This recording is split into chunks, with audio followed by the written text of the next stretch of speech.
हम प्रमुखतया अनागरिक धर्मपाल जी के बारे में विचार करेंगे, उनके जीवन के बारे में जानने की कोशिश करेंगे।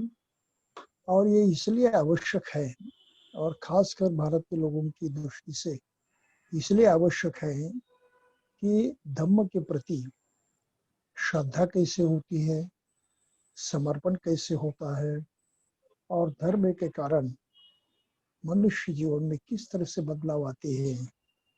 इसका एक उदाहरण मानो अनागरिक धर्मपाल जी के जीवन में हम पाते हैं। तो उनकी जीवनी हमारे लिए बहुत मायने रखती है, इसका बहुत मूल्य है। और जिस परिस्थितियों से हम गुजर रहे हैं, इसी तरह की कुछ परिस्थितियों का सामना उन्हें भी करना पड़ा है, और उन्होंने जिस तरह से ये अपनी जिम्मेदारियां निभाई उससे हमें बहुत कुछ सीखने को मिल सकता है। तो इस तरह से अनागरिक धर्मपाल जी का ये जीवन चरित्र हमारे लिए बहुत ही अच्छा उदाहरण सिद्ध होता है। तो हम थोड़ी सी उनकी जानकारी हासिल करेंगे। वो श्रीलंका में पैदा हुए थे। नाम उनका डॉन डेविड सेवावितरण था। उनके पिताजी डॉन कॉरलिस सेवावितरण थे। उनकी माता का नाम था मल्लिका धर्मगुणवर्धन। और ये नामों से कुछ हम कंफ्यूज भी हो सकते हैं कि नाम उनका डॉन डेविड कैसे, पिताजी का नाम डॉन कैरोलिस कैसे, माताजी का नाम ठीक है मल्लिका, हम समझ जाते हैं। तो ये गुत्थी भी हम आगे चलकर ध्यान में लेने की कोशिश करेंगे।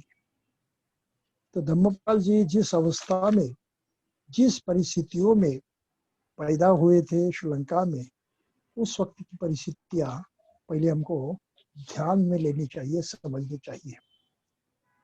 ये 19वीं सदी का अंतिम काल है, उत्तरार्ध है, और उस समय श्रीलंका की अवस्था बहुत ही बुरी थी।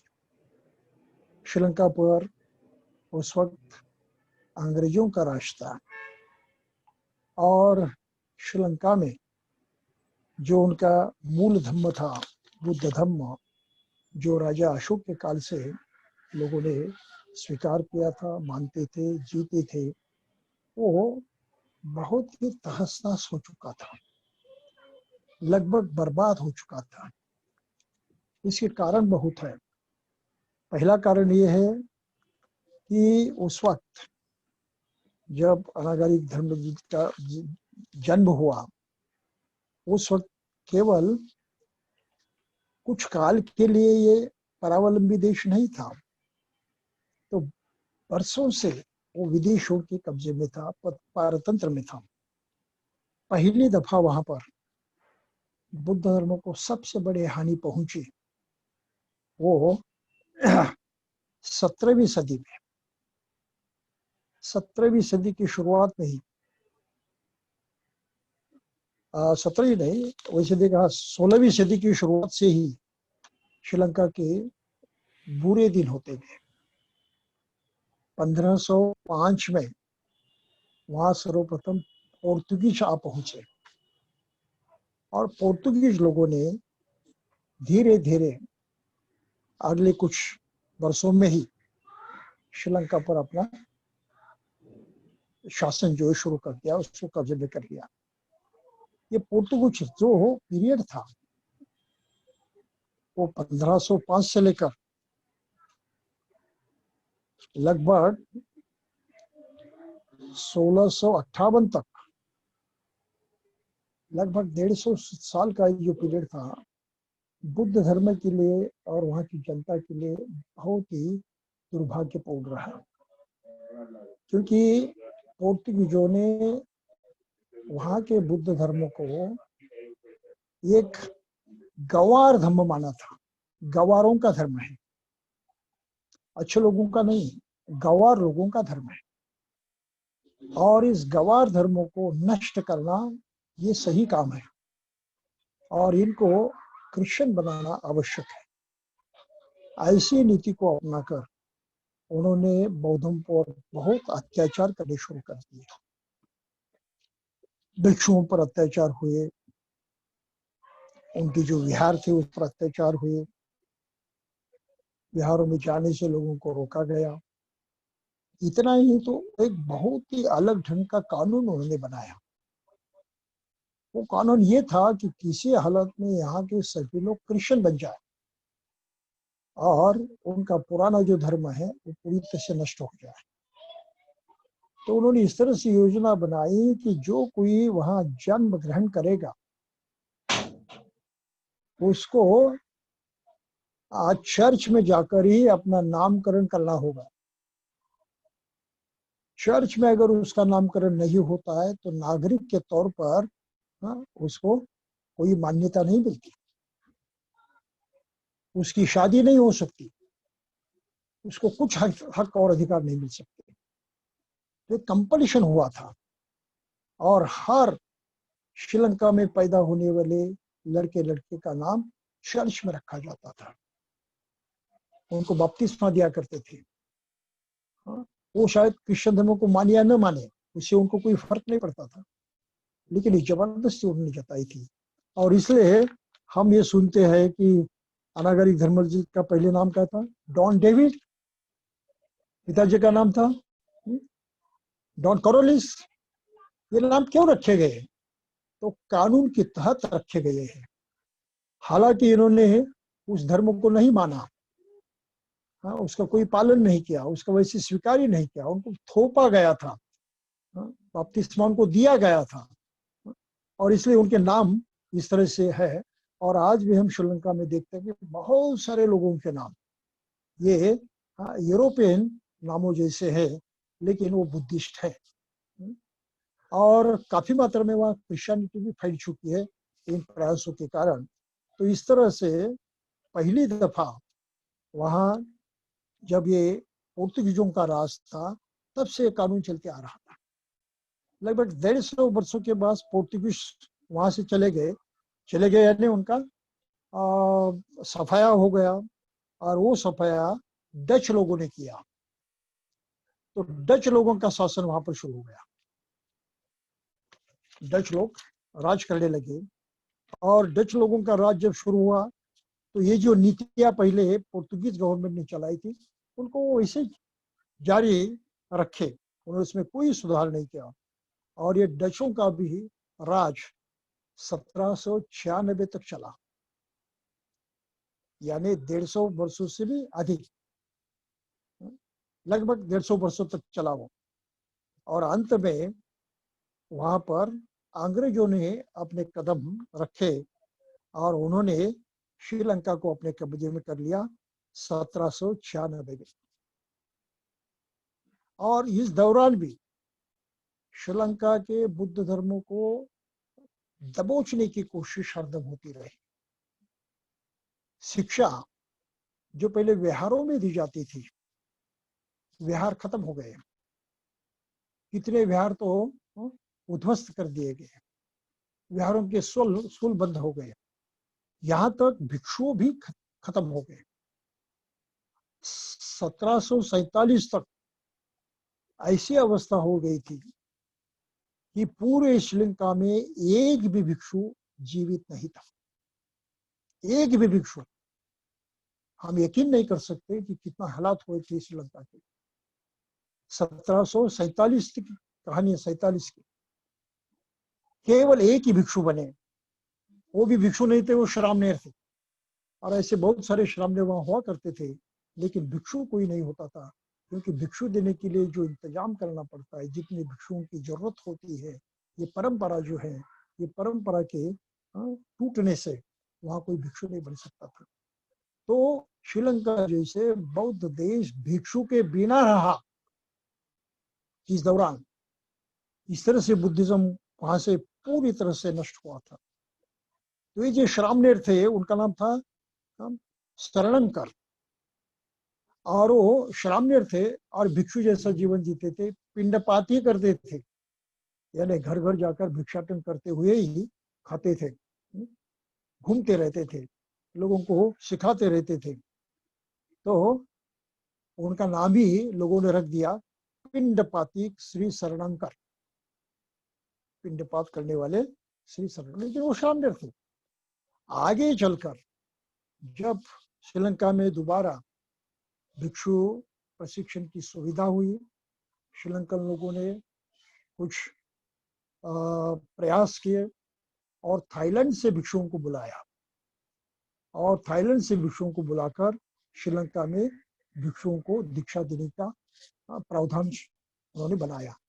तब कहाँ ये शरणंकर जी भिक्षु बने और उनके पश्चात कुछ लोग भिक्षु बनने लगे। तो देखिए, बुद्ध धर्म इस तरह से उखड़ चुका था, पूरी तरह से खत्म हो चुका था श्रीलंका में, ऐसी अवस्था थी। तो वहां फिर मिशनरी लोग बहुत जोर से काम करते थे। पहली दफा मिशनरी लोग वहां पर गए वो 1792 में, बाप्टिस्ट लोग।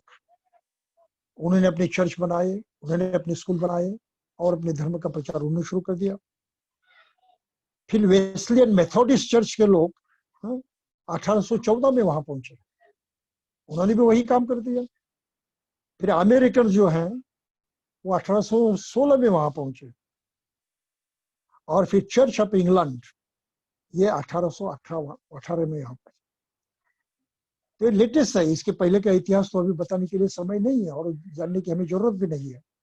लेकिन 1818 तक ये अलग अलग मिशनरी, क्रिश्चियन मिशनरी श्रीलंका में अपने पांव जमा चुके थे, अपने चर्चेस स्थापित कर चुके थे, लोगों पर सख्ती से क्रिश्चियन बनाने का अधिकार जताते थे, उनकी स्कूल वो चलाते थे, और पूरी तरह से बुद्ध धर्म को उन्होंने जैसे नष्ट कर दिया था।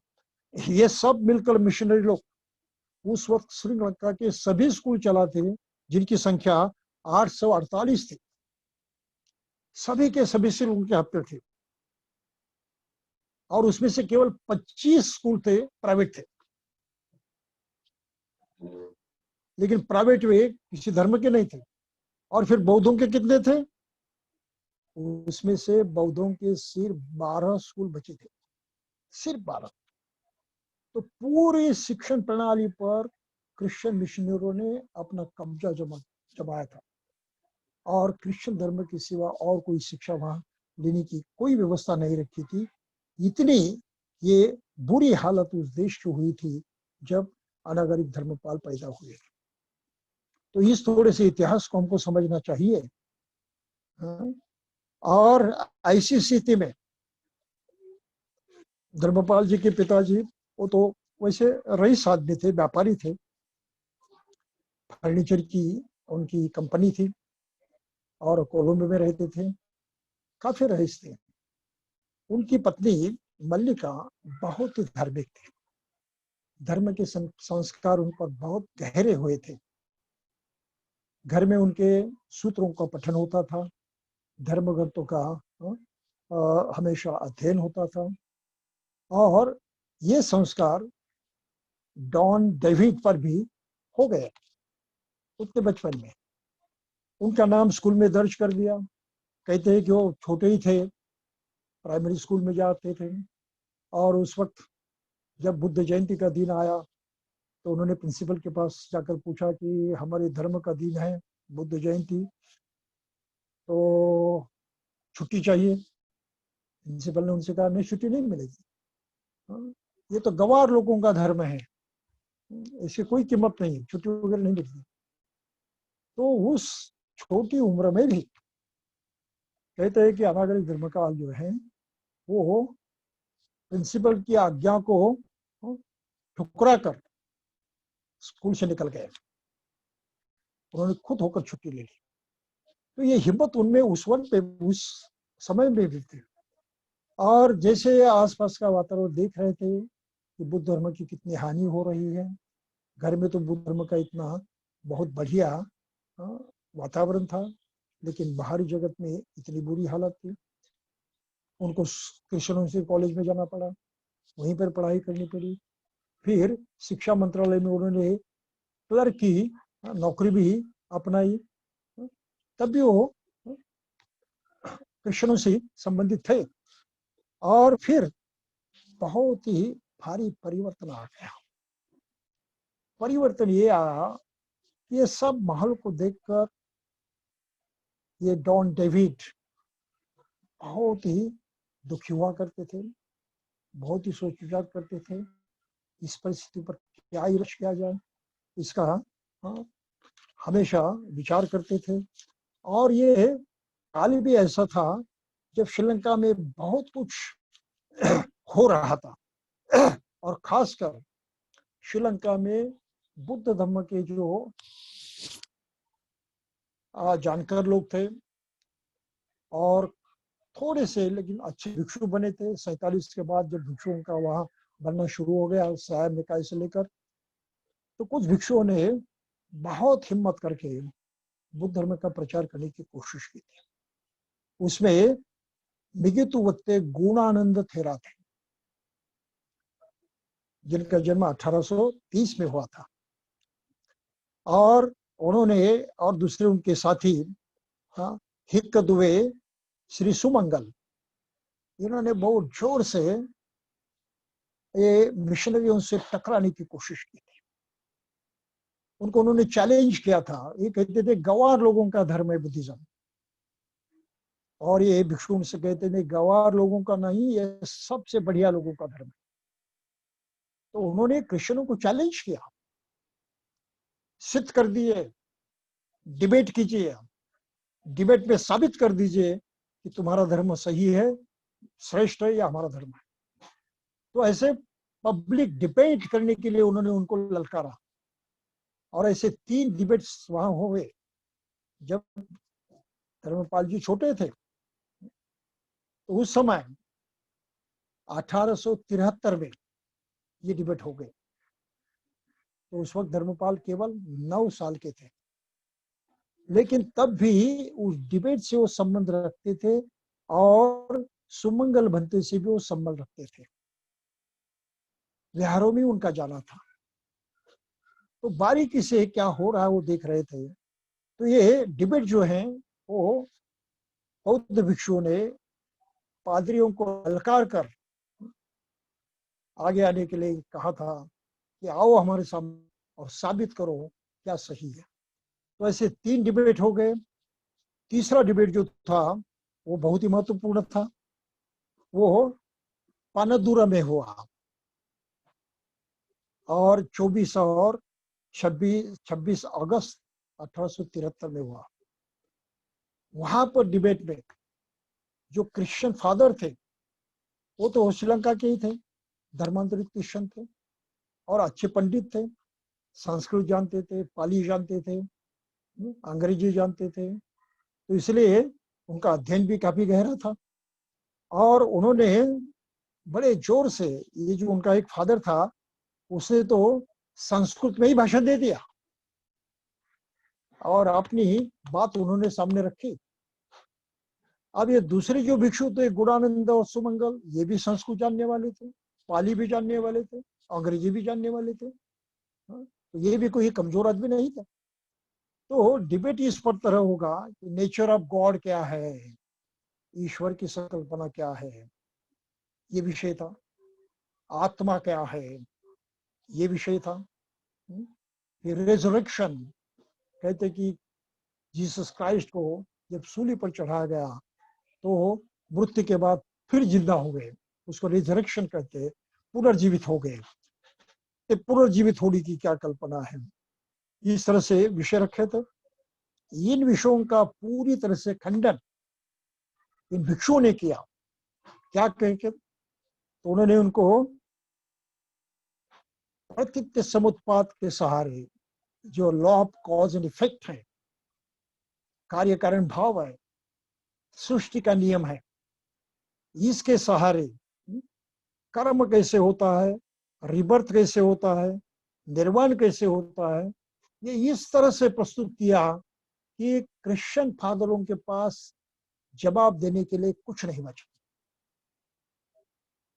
पब्लिक डिबेट में जहां 6000 लोग थे, उनके सामने वो पराजित हो गए। तो इस तरह से बौद्धों ने अपनी ताकत से, अपनी प्रज्ञा के बल से सार्वजनिक तौर पर क्रिश्चियन पादरियों को ललकार कर डिबेट में हराया था। ये छोटे उम्र के धर्मपाल वो देख रहे थे, 9-10 साल की उनकी उम्र थी, ज्यादा नहीं, वो देख रहे थे कि कैसे और क्या हो रहा है। इसका उनके मन पर बहुत भारी प्रभाव था और इन्हीं सुमंगल फेरों से उन्होंने प्रत्यक्षात दीक्षा भी ली थी। तो जब वो 8 साल के थे तब उन्होंने ये तय किया कि मैं गृहस्थी बसाऊंगा नहीं, शादी नहीं करूंगा, सांसारिक जीवन की जिम्मेदारी नहीं उठाऊंगा। आश्चर्य लगता है कि इस तरह से सोच उनकी कैसे हो गई। कहते हैं उनके जन्म के पूर्व की कहानियां बताते हैं लोग कि उनकी माँ बहुत ही धर्मशील थी, हर दिन सूत्रों का पठन करती थी, बौद्ध ग्रंथों का वाचन करती थी और हर दिन जमकर दान देती थी। दान दिए बगैर उसका एक दिन भी नहीं जाता था और मनी मनी हमेशा कामना करती रही कि मुझे ऐसा पुत्र मिले जो श्रीलंका की इस धर्म के हालातों को सुधारने की कोशिश करने में कामयाब हो जाए। इस मानसिकता से, बहुत ही श्रद्धा से वो हर दिन जीती थी, ये कामना करती थी कि मुझे ऐसा पुत्र चाहिए, ऐसा पुत्र मुझे पैदा हो जो धर्म की स्थिति में सुधार करे, इस संघर्ष से उबारे। तो कहते हैं कि शायद इसका भी उस गर्भ पर परिणाम हुआ हो और अनागरिक धर्मपाल जी पहले से ही इस तरह से निवृत्त वृत्ति के हुए, निवृत्त, और 8वें वर्ष में उन्होंने तय किया कि मैं शादी नहीं करूंगा, अविवाहित रहूंगा। इतना ही नहीं, उन्होंने ये भी सोचा कि नहीं, मुझे तो धर्म का काम करना है, मेरी आयु उसके लिए निछावर करनी है। ये तो विचार उनके मन में आते रहते थे। तो ये जो पनंदुरा का डिबेट हो गए, उस डिबेट की एक किताब लिखी गई और वो किताब लिखने वाले अमेरिकन डॉक्टर थे, स्कॉलर, डॉक्टर पीबल्स इनका नाम था। उन्होंने किताब लिखी, वो 1880 में प्रकाशित हो गई। 1880 में अमेरिका के कर्नल वॉलकॉट, इनके पढ़ने में वो किताब आ गई। वो नेवी में, आर्मी में कर्नल रह चुके थे। हेनरी स्टील वॉलकॉट इनका नाम था। 1875 में उन्होंने सब कुछ छोड़ दिया, नौकरी छोड़ दी, अपनी कमाई थी वो भी छोड़ दी। उनकी उम्र तब 43 साल की थी और उन्होंने थियोसॉफिकल सोसाइटी का निर्माण किया अमेरिका में। और रशिया के एक मैडम ब्लावत्स्की थे, उसको लेकर उन्होंने थियोसॉफी सोसाइटी का निर्माण किया और उसके काम में अपने को पूरी तरह से लगा दिया, सब कुछ छोड़कर। तो उन्होंने एक किताब पढ़ी 1880 में अमेरिका की किसी लाइब्रेरी में, और उन पर इतना प्रभाव पड़ा, इतना प्रभाव पड़ा कि ये तो मानवतावादी धर्म है, ये तो सही हम जो चाहते हैं, विश्व धर्म की हम जो कल्पना करते हैं थियोसॉफी में, हाँ, ये तो बिल्कुल वैसे है। तो वो श्रीलंका पहुंचे 1880 में। श्रीलंका पहुंचने के बाद उन्होंने ये सब जानकारी हासिल की और सुमंगल महाथेरो से उन्होंने दीक्षा भी ली अधिकृत ढंग से, मदर ब्लावत्स्की और ये हेनरी स्टील वॉलकॉट बुद्धिस्ट बने और बुद्ध धर्म के प्रचार के लिए उन्होंने अपने को लगा दिया और पूरे श्रीलंका में प्रचार करने की कोशिश उन्होंने की। एक ऐसी मोटर गाड़ी बनाई जिसमें वो रह सकते थे तो श्रीलंका की भाषा तो उनको नहीं आती थी। तो ऐसे वक्त ये अनागरिक धर्मपाल शिक्षा मंत्रालय में काम करते थे। उन्होंने वहां से अवकाश पाया कुछ दिनों का, और वो हेनरी वॉलकॉट के साथ ट्रांसलेटर बनकर ज्वाइन हो गया उनका अनुवाद करने के लिए। और पूरी श्रीलंका में उन्होंने गांव गांव प्रयास किए, और इस प्रयास में लोगों को दोबारा अपने भूले हुए धर्म की याद देते रहे, इनकी महिमा उनके मन पर डालते रहे, और हर जगह वो स्कूल खुलते रहे। जो हो पहले स्कूल विहार चलाते थे, इस परंपरा का उन्होंने पुनर्जीवन किया और स्कूलों का निर्माण किया। कहते हैं कि लगभग उनके इस कार्य से स्कूलों की संख्या भी इतनी बढ़ी कि लगभग 12 साल के अंदर उन्होंने 429 स्कूल स्थापित किए, 429। और इस काम में अनागरिक धर्मपाल जी ने पूरी तरह से अपने को झोंक दिया, नौकरी छोड़ दी। यहाँ तक कि उन्होंने पिताजी से बातचीत की, तब वो 20 साल के थे, और उन्हें पिताजी से बातचीत की कि मुझे तो घर में नहीं रहना है, मुझे सांसारिक जीवन नहीं जीना है, मैं घर बार छोड़ना चाहता हूँ। पिताजी ने मुश्किल से उनको हाँ कहा, और तब से वो घर बार छोड़कर वॉलकॉट के साथ रहने लगे, धर्म प्रचार का काम करते रहे, और उन्होंने अपनी रहन सहन भी बदल दी। वो खुद को अनागरिक कहने लगे। अनागरिक का मतलब है जिसका कोई घर नहीं, घर से मुक्त, जिसने घर छोड़ दिया, ऐसे व्यक्ति को अनागरिक कहते हैं। जरूर नहीं हो कि किसी धर्म का हो, कोई भी व्यक्ति जब ग्रहहीन हो जाता है तो उसको अनागरिक कहते हैं। तो अनागरिक बन गए। फिर वो तो सफेद वस्त्र पहनने लगे, या तो गुलाबी रंग का वस्त्र पहनने लगे। चीवर नहीं पहना उन्होंने, चीवर का अपमान नहीं किया उन्होंने। कभी कभी हमारे लोग कहते हैं कुछ अति उत्साही कि उन्होंने चीवर परिधान किया अनागरिक बनकर, गलत है। वो अनागरिक बने लेकिन चीवर नहीं पहना, वो तो गुलाबी रंग के वस्त्र पहनते थे या तो सफेद वस्त्र पहनते थे। जब शिकागो के वर्ल्ड कांग्रेस में हो गए, सर्वधर्म परिषद में, तो उनका पोशाक पूरी तरह से सफेद था, जिसका वर्णन वहां के वर्तमान पत्रों में भी आया हुआ है। तो अनागरी के कोई बुद्ध धर्म की दीक्षा नहीं है, अनागरी किसी भी धर्म की दीक्षा नहीं। यह तो केवल एक पद्धति है, जो अपना घर बार छोड़ देता है उसको अनागरी कहते हैं, चाहे किसी भी धर्म का हो। तो बुद्ध धर्म से उसका कोई संबंध नहीं है। और धर्मपाल जी ने इस बात को क्यों अपनाया? इसलिए अपनाया कि उनको बुद्ध धर्म के लिए काम करना था, और इसके जो विरोधी थे, जो आलोचक थे, उसको दबाने वाले जो लोग थे, उनसे उनको संघर्ष करना था, लड़ाई करनी थी। तो इस संघर्ष में अगर मैं भिक्षु बन गया तो विनय पिटक के अनुसार कुछ बंधन आ जाएंगे, और मैं ये संघर्ष नहीं कर पाऊंगा, मेरी जिम्मेदारी नहीं निभा पाऊंगा।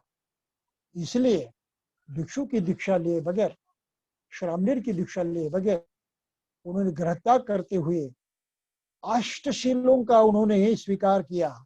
इस बात को जरा ध्यान में रखिए, इट्स वेरी इंपॉर्टेंट। अष्टशील जो हम उपोषद के वक्त लेते हैं,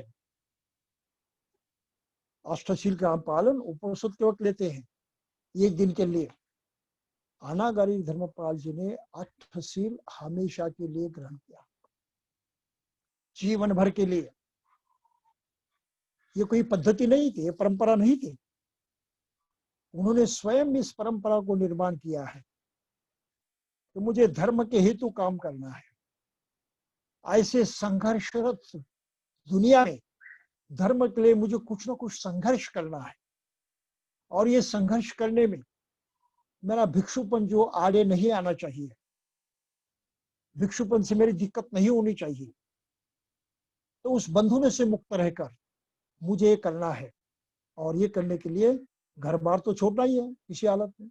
तो इस तरह से वो अनागरिक बने। तो इस बात को बहुत अच्छी तरह से समझना चाहिए कि अनागरिक कोई धर्म की दीक्षा नहीं है, लेकिन उस खास हालतों में धर्मपाल जी अनागरिक हुए और उन्होंने अष्टशील का पालन करना स्वीकार कर दिया।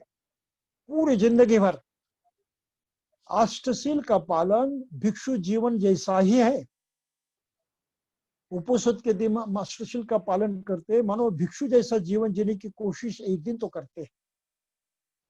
तो वास्तविक उपासक होते हुए भी, वो खुद को उपासक ही कहलाते थे, उपासक होते हुए भी अष्टशीलों का पालन करते हुए वो मानो भिक्षु जैसा जीवन जीने की कोशिश कर रहे थे।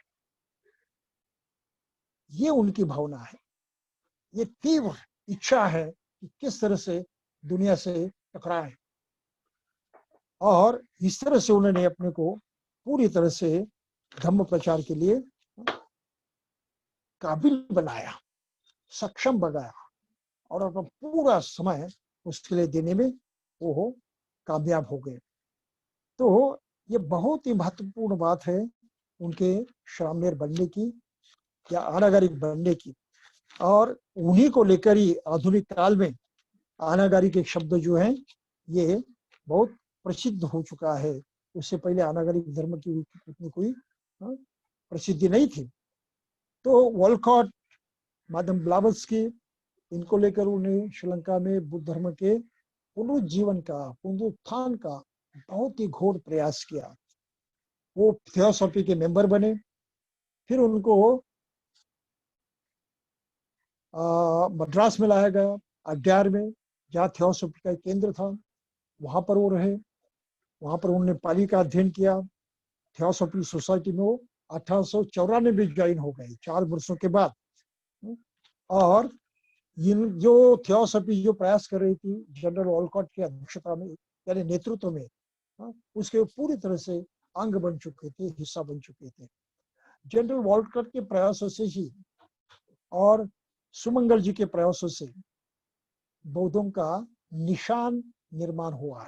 जो हम पंचशील का ध्वज कहते हैं, ये बौद्धों का निशान उस वक्त निर्माण हुआ। और वो जो कमेटी बनी थी उसके अनागरिक धर्मपाल स्वयं सेक्रेटरी थे उस धम्मचक्र फ्लैग कमेटी के। तो इस तरह से अनागरिक धर्मपाल पर सबसे गहरा प्रभाव रहा वो पेनंदुरा के डिबेट का। वहां बौद्ध भिक्षुओं ने क्रिश्चियनों को हराने का और उनसे प्रेरणा लेकर उनका पूरा जीवन जो है बिल्कुल अलग रास्ते से आगे बढ़ा। तो इस तरह से श्रीलंका में दबे हुए बुद्ध धर्म को, दबे कुचले हुए बुद्ध धर्म को दोबारा ऊर्जित करने का बहुत ही महत्वपूर्ण काम अनागरिक धर्मपाल जी ने किया है। इनका इतना बड़ा योगदान है जिसकी तुलना हम और कहीं नहीं कर सकते, किसी से नहीं कर सकते। जरूर वे वॉलकॉट के ट्रांसलेटर रहे, अनुवादक रहे, लेकिन उनका अपना ही भी योगदान उतना ही अधिक था। केवल वो ट्रांसलेशन का काम नहीं करते थे, अपना खुद का भी योगदान देते थे, क्योंकि वो श्रीलंकन थे और श्रीलंकन की नस नस को जानते थे, हर पीड़ा को जानते थे, हर जरूरत को जानते थे। तो वे ही उल्टा वॉलकॉट के मार्गदर्शक हुए थे। वॉलकॉट नेता के रूप में रहते थे, लेकिन ये केवल ट्रांसलेटर नहीं, उनके मार्गदर्शक भी थे। और इस तरह से बुद्ध धर्म के पुनरुत्थान में अनागरिक धर्मपाल ने बहुत भारी योगदान दिया है, जिसकी हम तुलना नहीं कर सकते। This is very very important. और फिर वो भारत में आए, अड्यार में रहे, वहां पर उन्होंने पाली का भी अध्ययन किया। और उसी दौरान 1850 में एक और बहुत इम्पोर्टेंट घटना हुई थी। सर एडविन अर्नॉल्ट, जिनका नाम हम सभी लोग जानते हैं, जिन्होंने लाइट ऑफ एशिया इस नाम का काव्य लिखा है अंग्रेजी में, जो बुद्ध की जीवनी पर है। लाइट ऑफ एशिया, तो विश्व प्रसिद्ध काव्य है उनका। तो वो एडविन अर्नोल्ट 1885 में बोध गया आए थे, और बोध गया की उनकी जो ये ट्रिप हो गई, इसका वृत्तांत धर्मपाल जी ने भी सुना था। और इतने बड़े लेखक, इतने भारी कवि यूरोप से बुद्ध गया के दर्शनार्थ आए हैं, इनका भी उनके मन पर बहुत भारी प्रभाव हुआ, और उनके मन में ये जिज्ञासा जगी कि हम भी जाए और बुद्ध गया का दर्शन करें। इस प्रेरणा से हाँ, वो काफी प्रभावित हो गए थे। और जैसे उनको फुर्सत मिली, तो तब उससे पहले कुछ और बात हुई थी कि जनरल वॉलकॉट से, कर्नल वॉलकॉट से वो बात काम करते थे, लेकिन उनके मतभेद शुरू हो गए थियोसॉफी को लेकर। जनरल वॉलकॉट का कहना था कि विश्व का एक धर्म होना चाहिए, और सभी धर्म में जो जो अच्छा है उससे मिलाकर एक धर्म हो सकता है। तो इन सभी धर्मों के साथ बुद्ध धर्म में उसमें आ जाता है। बस यही बात जो है अनागरिक धर्मवाद को जची नहीं, अच्छी नहीं लगी। उनका कहना था कि अन्य धर्म और बुद्ध धर्म की तुलना हो ही नहीं सकती, वो किसी हालत में बराबरी के धर्म नहीं है। उन्होंने अपनी डायरी में लिखा है, to say that all religions have a common foundation, ऐसा कहना कि सभी धर्मों की नींव एक समान है, फाउंडेशन एक समान है, ऐसा मानना, ऐसा कहना क्या है? Only shows the ignorance of the speaker, ये कहने वाले का केवल अज्ञान प्रकट करने की बात है। Dharma alone is supreme to the Buddhist, बौद्धों की दृष्टि से केवल धर्म सुप्रीम है, सर्वोच्च है। तो इस धर्म की मिलावट और किसी धर्म से नहीं की जा सकती, और इसलिए विश्व धर्म की जो बात जनरल वॉलकॉट और माधव ब्लावत्स्की करते थे, उसका उन्होंने इनकार कर दिया, और उन्होंने थियोसॉफी सोसाइटी को छोड़ दिया और वो स्वतंत्र हो गए। ये भी बहुत भारी बात है कि अपने तत्वों पर, अपने सिद्धांतों पर, अपनी श्रद्धा पर वो कितने अडिग थे, किसी तरह से वो कॉम्प्रोमाइज नहीं करना चाहते थे, और गलत बात का किसी हालत में स्वीकार नहीं करना चाहते थे। तो जनरल कर्नल वॉलकॉट और ब्लावत्स्की के साथ इतना काम करने के बावजूद भी लगभग 4-5 साल उन्होंने काम कर दिया। श्रीलंका में हर जगह जाकर घूमे, इतने स्कूल निर्माण किए, इतना योगदान देने के बावजूद भी वो बिल्कुल उनके मन में कोई हिचकिचाहट नहीं थी उनसे अलग होने की। सिद्धांतों के तौर पर उन्होंने अलग होना पसंद कर दिया। तो ये बहुत ही इंपॉर्टेंट बात है।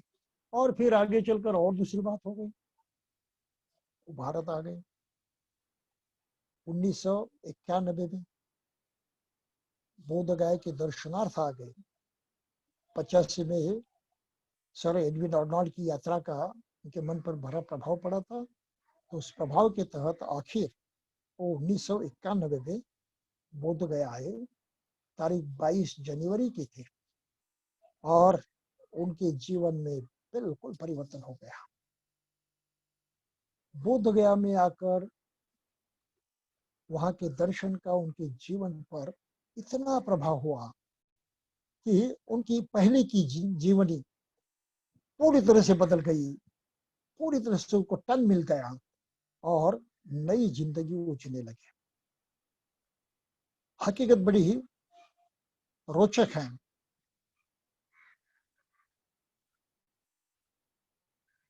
वो कहते हैं, यानी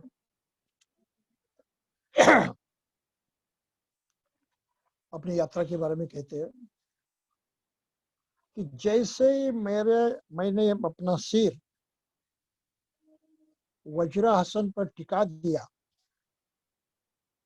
एकाएक मुझ में ऐसी चेतना चेतना जग गई मेरे मन में, एकाएक ऐसी चेतना जग गई मेरे मन में, और उस चेतना ने मुझे कहा कि तुम्हें यही ठहरना है और तुम्हें इसी पवित्र स्थान की रक्षा करनी है, क्योंकि इससे अधिक पवित्र स्थान दुनिया में दूसरा कौन सा नहीं है, उसके लिए तुम्हें यहाँ ठहरना है। वो अंग्रेजी में अपनी डायरी में लिखते हैं, As soon as I touched with my forehead on the Vajrasana, a sudden impulse came to my mind. It prompted me to stop here and take care of this sacred spot. So sacred that nothing in this world is equal to this place where Prince Shakyasingha gained enlightenment under the Bodhi tree. Prince Shakyeshwar राज्यपुत्र शाक्य सिंह को इस बोधि वृक्ष के नीचे जो संबोधि की प्राप्ति हो गई, ऐसी ये जगह दुनिया में इससे और अधिक पवित्र जगह दूसरी कौन सी नहीं है। तो इस जगह की हिफाजत के लिए मुझे यहाँ ठहरना है। इस तरह से प्रेरणा उनके अंतर्मन में जगी और तभी उन्होंने निर्णय कर दिया कि नहीं, मुझे अभी इसी काम को अपने काम के लिए मुझे अपने जीवन को समर्पित करना है। तब उन्होंने श्रीलंका में लौटने के बाद वहां पर कोलंबो में the Mahabodhi society of India का निर्माण किया। महाबोधि सोसाइटी, और तुरंत उसकी एक शाखा जो है कलकत्ता में स्थापित करने की कोशिश की। इतना ही नहीं तो पूरी तरह से महाबोधि सोसाइटी की दोबारा नींव उन्होंने डाली हो कलकत्ता में।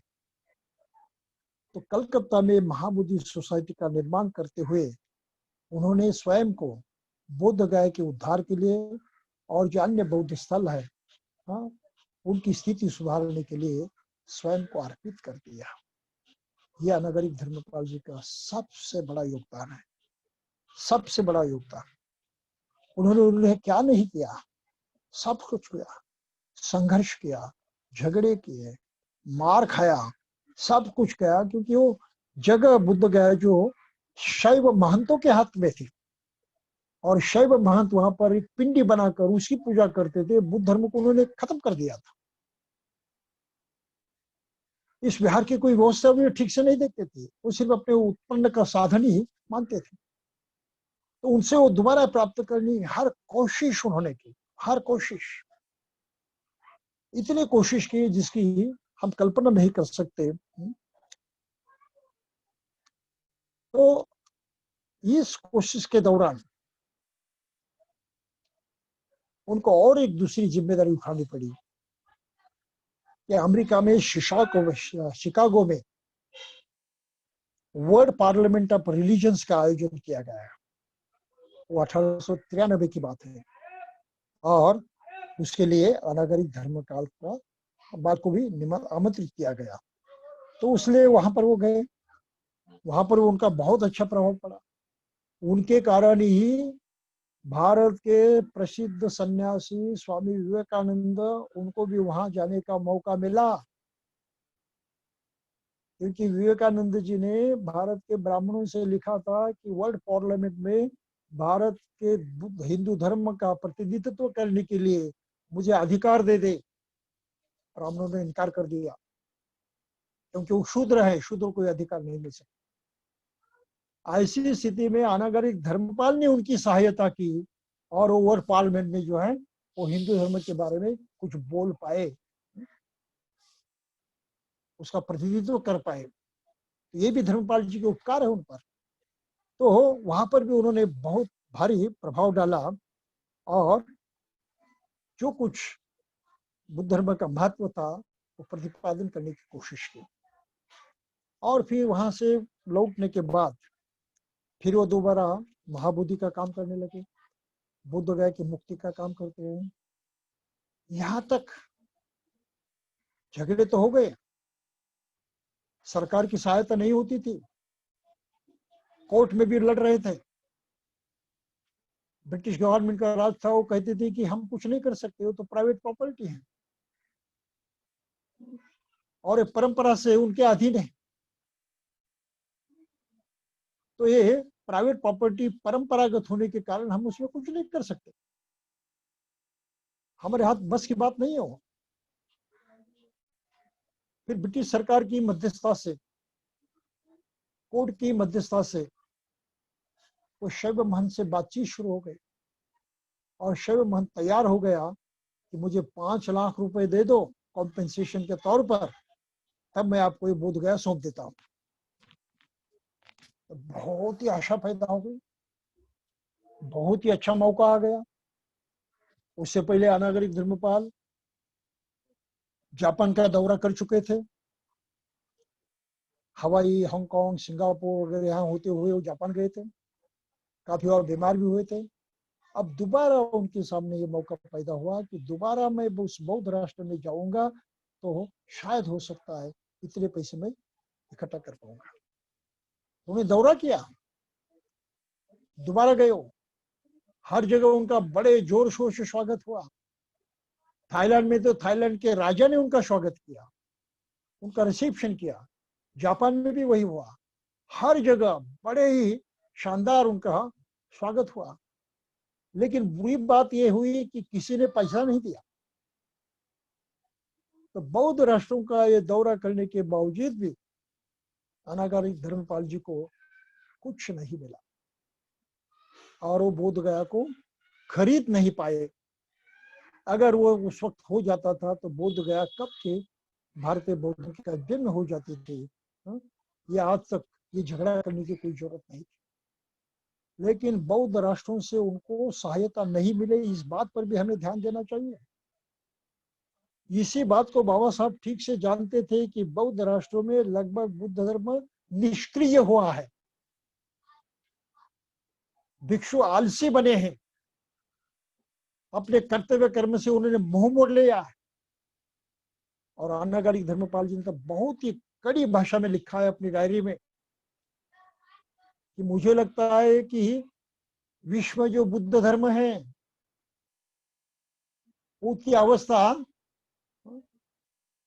जान गए हुए प्रेत की माफिक है, लाश की माफिक है। ये जानहीन लाश है, ऐसी बौद्ध राष्ट्रों की अवस्था थी। ये बातें हमको थोड़ी सी कड़वा लगेगी, लेकिन ये सच्चाई बाबा साहब भी जान चुके थे। उन्होंने बौद्ध राष्ट्रों पर इल्जाम किया था, आरोप लगाया था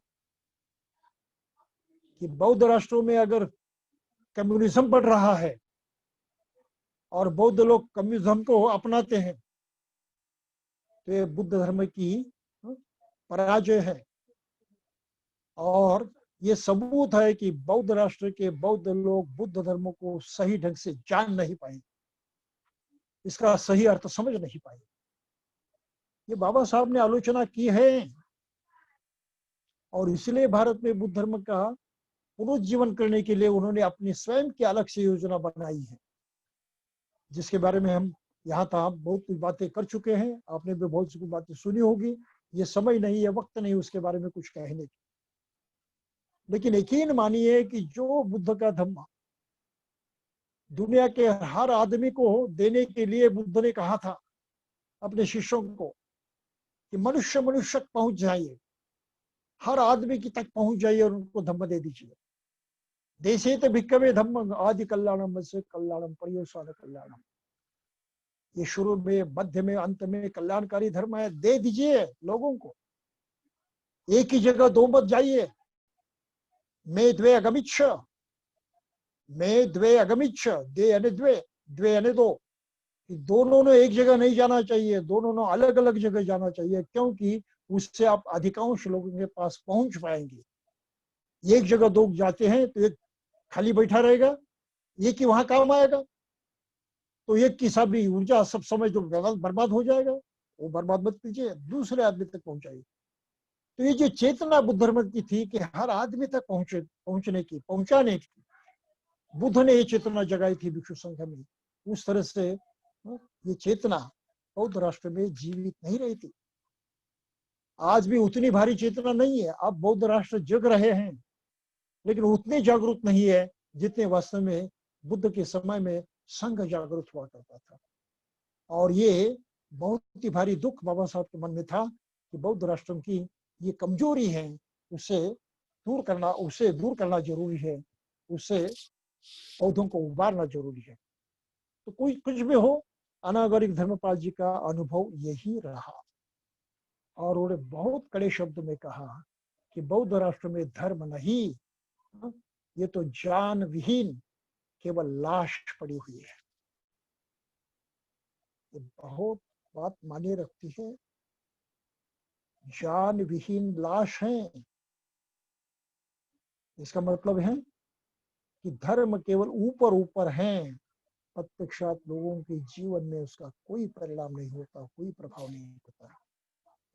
अगर बाबा साहब के जाने के पश्चात यहाँ भारत में हमारी स्थिति अगर वैसे ही है, बौद्ध होने का परिणाम अगर सृष्टि में नहीं दिखाई देता है, बौद्ध होने का परिणाम अगर बौद्ध समाज के रूप से नहीं दिखाई देता है, बौद्ध होने का परिणाम अगर प्रत्येक बौद्ध के जीवन से और उनकी दृष्टि में नहीं आ जाता है, तो यकीन मानिए वो हमारी भी हालत जान विहीन लाश जैसी होगी और दूसरी नहीं है। और इसलिए बाबा साहब आचरण पर बहुत जोर दिया करते थे। मानने से बौद्ध मत बनो, कहने से बौद्ध मत बनो।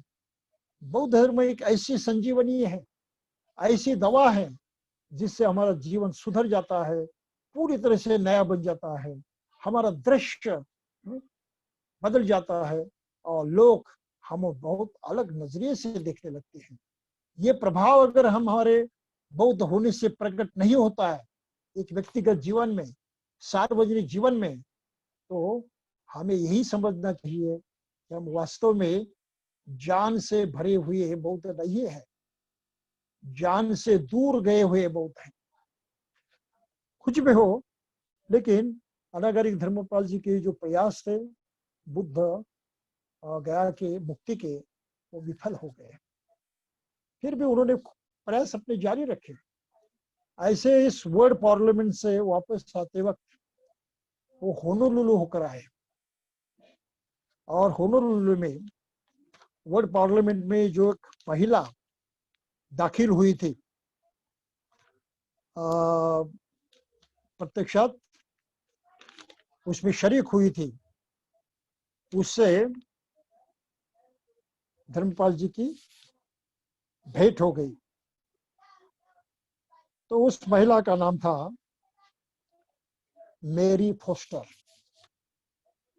और वहां का जो राजा था होनोलुलु का, फिलीपींस का, उस राजघराने से वो संबंधित थी। लेकिन उसका स्वभाव बहुत चिड़चिड़ा था, बहुत क्रोध आता था, बहुत अनस्टेबल थी। तो यात्रा में वो धर्मपाल जी से मिली और उन्होंने विनती की कि आप तो बड़े धर्मज्ञाता है, ज्ञानी है, मेरी ऐसी दिक्कत है, बड़े गुस्सा करती हूँ, बहुत ही मैं चंचल हूँ, बहुत ही तकलीफ में हूँ, तो मेरी कुछ मदद कीजिए। तो अनागरिक धर्मपाल जी ने उनको 2 साधनाएं सिखाई, आनापानसति और मेत्ता भावना, कि तुम इसको करते रहो, तुम्हारी दिक्कतें हट जाएगी। और हुआ वैसे ही, बड़े ईमानदारी से उन्होंने साधनाएं की और उसके जीवन में परिवर्तन आ गया। और वो अनागरिक धर्मपाल जी की पूरी तरह से शिष्या बन गई। यहाँ तक कि अनागरिक धर्मपाल जी ने आगे चलकर भारत में जो कुछ निर्माण किया, जैसे बोध गया में उन्होंने मूलगंध कुटी विहार का निर्माण किया, फिर अलग अलग धर्मशालाएं और विहार स्थापित किए भारत में। ये जो कुछ उपक्रम उन्होंने किए, उसके लिए सभी निधि, सभी पैसा जो है, ये मिसेस मेरी फोस्टर ने दिया था। वो जब तक जीवित थी तब तक उन्होंने कितने पैसे दिए होंगे, आपको सुनकर आश्चर्य होगा। उसने अपने जीते जी धर्मपाल जी को $2.7 मिलियन दिए थे। $2.7 मिलियन। ये कोई सामान्य रकम नहीं है। कब दी उन्होंने? 1900 तक। और इसी को लेकर ये धर्मपाल जी ने मूलगंध कुटी का विहार बनवाया और जगह जगह उन्होंने धर्मशालाएं बनाए। फिर कलकत्ता में भी विहार बनवाया, जो महाबोधि का विहार सुप्रसिद्ध वहां पर। तो ये सब धन जो है ये इस तरह से उनको मिला, लेकिन बोध गया खरीदने के लिए जो धन उनको बौद्ध राष्ट्रों से चाहिए था वो उनको नहीं मिल पाया। अभी एकदम से रकम मेरी फर्स्ट जी ने नहीं दी है, वो बार बार धीरे धीरे जैसे जमता था वैसे देती थी, लेकिन उसकी पूरी जीवन जिंदगी में उसने कुल मिलाकर $2.7 मिलियन उनको दे दिया। तो ये बहुत ही भारी मदद थी और इसको लेकर धर्मपाल जी ने बहुत कुछ काम भी प्रत्यक्षात कर लिया। और दूसरी बात थी कि धर्मपाल जी स्वयं रैशनल थे, बुद्धिवादी थे, और बुद्ध धर्म में उन्होंने जो जो कुछ कमजोरियां उस वक्त पाई थी उन कमजोरियों की तरफ भी वो बहुत ही बारीकी से ध्यान देते थे और उससे निपटने की कोशिश करते थे। तो उन्होंने बुद्ध धर्म की नई प्रणाली को सामने रखने की कोशिश की है अलग ढंग से। वो तो पहले रैशनल होना चाहिए, फिर जो कुछ चमत्कार युक्त बातें बुद्ध धर्म में आई है उनसे निपटना चाहिए। जो आधुनिक साइंस है, विज्ञान है, उसके सुसंगत होना बुद्ध धर्म अनिवार्य है, इस पर उन्होंने जोर दिया था। नवनिर्माण होना चाहिए और लोकतंत्र के जैसे सामाजिक जीवन का नियंत्रण होना चाहिए। तो ऐसी बहुत सी बातों को लेकर उन्होंने बौद्ध धर्म पर अपनी भूमिका निभाई थी और उसको वो आगे रखने की हमेशा कोशिश करते थे, उसका समर्थन करने की कोशिश करते थे। तो अनागरिक धर्मपाल केवल एक प्रचारक नहीं थे, एक थोर चिंतक भी थे। बहुत ही बारीकी से उन्होंने बौद्ध धर्म के अलग अलग पहलू पर चिंतन किया है, मनन किया है, उस पर काफी लिखा भी हुआ है। और उन्होंने अपने बुद्ध धर्म की संकल्पना को दूसरा नाम दिया है, मॉडर्निस्ट बुद्धिज्म। वो अपनी कल्पना को क्या कहते थे? Modernist Buddhism. बुद्ध धर्म आधुनिक होना चाहिए, मॉडर्निस्ट बुद्धिज्म माने वो साइंस के अनुकूल होना चाहिए। सभी आधुनिक जो खोज हुई है, सत्यताएं सामने है, उसके अनुकूल होना चाहिए, उसके प्रतिकूल नहीं होना चाहिए। और वास्तव में बुद्धिज्म किसी के प्रतिकूल है ही नहीं, बिल्कुल विज्ञान से वो मिलजुल कर चलता है, बहुत ही वैज्ञानिक है। तो धर्मपाल जी की समझ जो थी उसमें कोई कमजोरी नहीं थी, ये हम इससे समझ सकते हैं। तो इस तरह से धर्मपाल जी ने महाराष्ट्र भारत पर भी इतने उपकार किए हैं। बोध गया की लड़ाई उन्होंने लड़ी, इस लड़ाई का परिणाम बाद में हुआ, जब स्वतंत्रता मिली तब तो धर्मपाल नहीं थे, उनका 1933 में ही देहांत हो चुका था। लेकिन उनकी महत्ता इतनी थी कि श्रीलंका के लोग भी उन पर हमेशा इतना प्यार करते थे। जब से उन्होंने स्वयं को अनागारी कहना शुरू किया और वो नई लाइफ सिस्टम जो है, जीवन पद्धति अपनाई, तब से लोग उनको बोधिसत्व कहने लगे। और ये बिल्कुल सही है, एक उपासक है, एक गृहस्थ है, अष्टशील का पालन करते हैं, जो भिक्षु के शीलों के बराबर हैं जीवन भर के लिए, और धम्म किसी और किसी भी बात की ओर ध्यान नहीं देते, मानवता की सेवा में पूरी तरह से अपने को लगा देते हैं। तो ये बोधिसत्व चरित्र है, उनका शील शुद्ध है, ये उनका दान है, पूरे आयुष्य का दान है, करुणा है, मैत्री है। तो जो 10 पारमिताएं बुद्ध धर्म में कही जाती हैं, उसकी मिसाल स्वयं अनागरिक धर्मपाल है। तो उनको वहां बोधिसत्व कहते थे श्रीलंकन लोग, इसमें कोई दिक्कत नहीं है, कोई यानी कमी नहीं है, ये बिल्कुल सही बात है। तो इसी बात को लेकर अनागरिक धर्मपाल जी का आदर्श जो है वो माना जाता है, उसकी तरफ लोग ध्यान देते हैं। अब हुआ ये कि इतना सब करने के बावजूद बोध गया तो हाथ में नहीं आई। फिर भी बोध गया के सामने वो अपना एक विहार तो निर्माण कर सके, जो आप महाबोधि सोसाइटी के गेस्ट हाउस माना जाता है, ये तो निर्माण कर सके हो। महाबोधि सोसाइटी उन्हें कलकत्ता में स्थापित की। उसके जरिए उन्होंने बुद्ध धर्म के प्रचार के हेतु महाबोधि पत्रिका चलाई और बहुत सारे भारतीय लोग उसके मेंबर बने। कलकत्ता की अवस्था थोड़ी सी अलग थी। ये समय है द्वितीय महायुद्ध के बाद, ये द्वितीय महायुद्ध होने जा रहा था, दुनिया में एक आतंक फैला हुआ था और उस दौरान भारत में जो नए से अंग्रेजी सीखकर नई जनरेशन पैदा हुई थी, वो देश प्रेम की बातें कर रही थी। भारत का क्या सबसे बड़ा है, कौन सा अच्छा है, इस अच्छाई की बातें करती थी। और उस वक्त का लिखा पढ़ा जो समाज है, जो अंग्रेजी जानता था, उनके मन पर बुद्ध का प्रभाव बढ़ते जा रहा था कि बुद्ध हम श्रेष्ठ है, बुद्ध की में गरिमा है, बुद्ध के कारण विश्व हमको जानता है। इस पर लोग जोर रहे थे। पढ़े लिखे लोग और खास करके पढ़े लिखे लोग जो उच्च वर्ण के होते थे, तो उनके मन पर एक प्रभाव उस वक्त था नेशनलिस्ट। और हिंदू धर्म की सुधार की तो बहुत सारे प्रयास यहाँ हो चुके थे। तो इस वातावरण में जो भारतीय नवयुवक शिक्षित थे, अंग्रेजी भाषा जानते थे, उनको बुद्ध धर्म का एक आकर्षण पैदा हुआ था। तो कलकत्ता में इनको बहुत सारा हेलो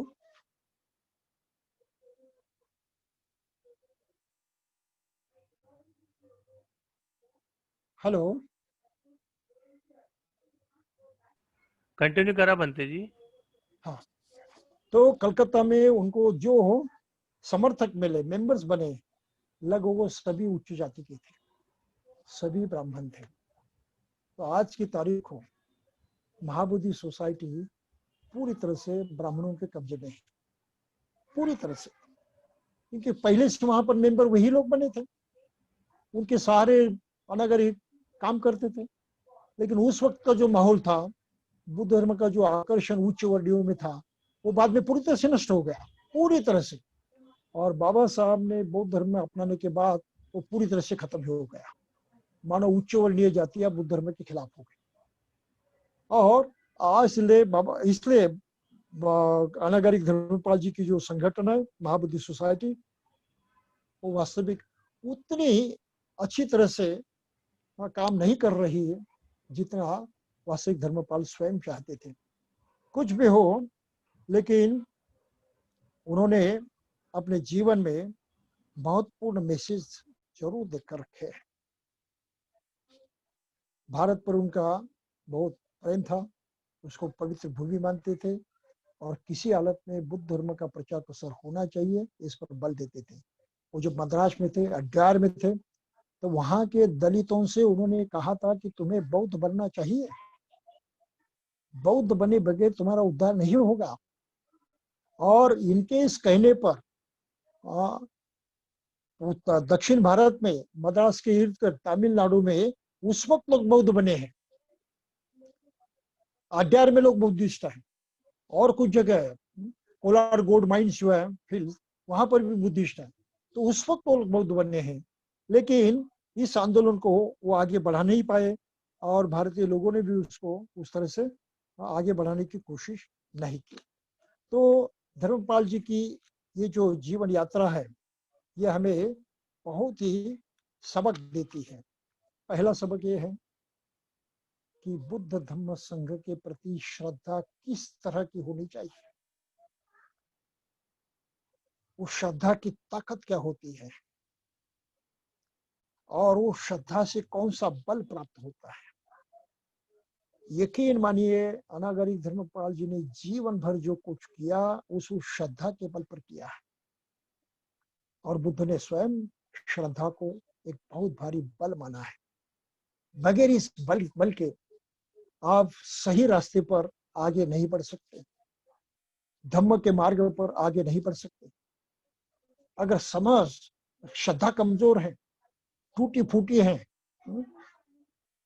अस्थिर है, क्या है, करेंगे, क्या जरूरत है, क्या करना ही चाहिए, मानते हैं ना, काफी हो गया, तो इस तरह से हम अपने भी संतुष्ट रहते हैं तो हमारी श्रद्धा कमजोर है। ये शक्ति नहीं बनती, ये सामर्थ्य नहीं होता। तो श्रद्धा पक्की होनी चाहिए, तब वो सामर्थ्य में परिवर्तित होती है। और जिसका प्रत्यक्षात रूप हम अनागरिक धर्मपाल जी के जीवन में पाते हैं कि श्रद्धा उनका बल बन चुका था, श्रद्धा उनकी ताकत बन चुकी थी।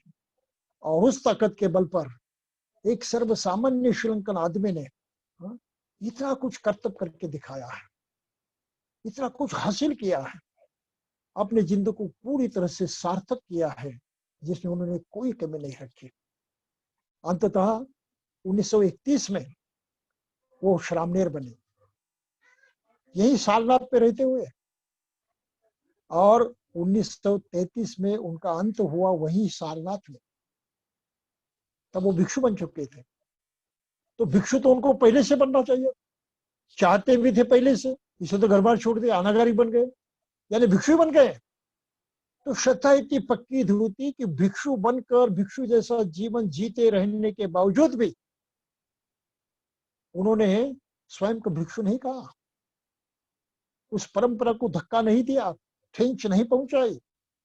जब समय आ गया तब वो भिक्षु बने, स्वयं इज्जत के साथ बने, श्रद्धा के साथ बने, और भिक्षु होते हुए उनका देहांत हो गया। जब वो बहुत बीमार थे और औषधियां चल रही थी तो उनको बुरा लगता था। वो अपने लोगों से कहते थे कि बस ये औषधियां मुझे मत दे दो, ये मेरे काम की नहीं है, ये दूसरे किसी के काम आ जाएगी, मुझे अभी दवा की जरूरत नहीं है। उन्हें स्पष्ट रूप से कह दिया था कि लेट मी डाई सून, मुझे अभी जल्दी ही मृत्यु को पाने दो, लेट मी बी रिबॉर्न, मुझे जल्दी पुनर्जीवित होने दो, I can no longer prolong my agony, ये जो दुख दर्द हो रहा है ये मैं और अधिक सह नहीं सकता।